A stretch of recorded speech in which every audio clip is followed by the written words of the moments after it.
مصطفى مصطفى منبع للصفا سيد.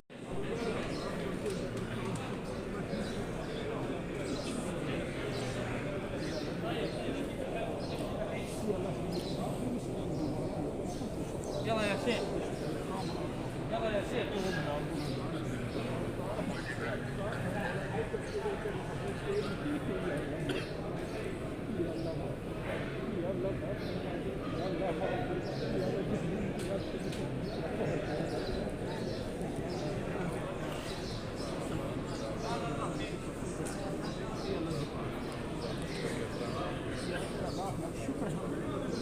شكرا.